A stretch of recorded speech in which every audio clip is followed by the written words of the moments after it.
So you really only need your tongue and your lips in order to pronounce vowels. So your jaw doesn't really have to move at all, right? Most of the time we go E and we get our jaw involved, but if you just hold all this and go yeah, right? You can feel your mouth kind of want to open a little bit, but it doesn't need to.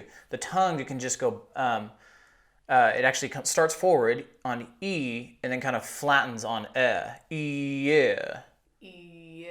Right, so the less you move your jaw, the less involved your jaw is, the more easily the sound will move. Okay. So there's this sort of principle you could consider that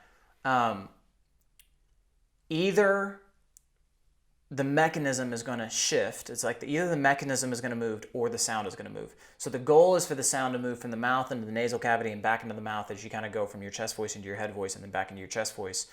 But the more you physically move, the more complicated you make it for the voice to figure out where the sound wants to resonate. Okay.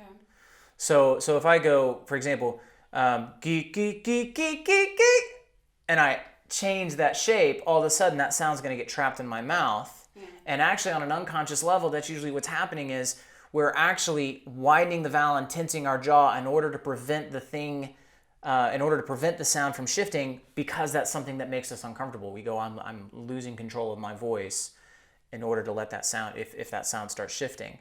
And then when you decide just not to move anything, all of a sudden, you do everything else stays the same, but that sound lifts. Yeah. And then you realize that that's exactly what the voice wants to do. And when you're tensing your jaw, what you're doing is preventing the voice from doing what it actually wants to do, which is let that sound shift. It's no different than a manual transmission car wants to shift into second gear at a certain point. And if you drive an automatic car, it's programmed, an automatic transmission is programmed to shift at a certain point, right? So you want your voice to operate like the automatic transmission, not like the manual transmission where you're choosing to go from chest voice into head voice, but it's just kind of naturally shifting on its own. Yeah. And the way that happens is by choosing to stay completely uniform, like not moving anything in the physical mechanism, which then allows the sound to shift.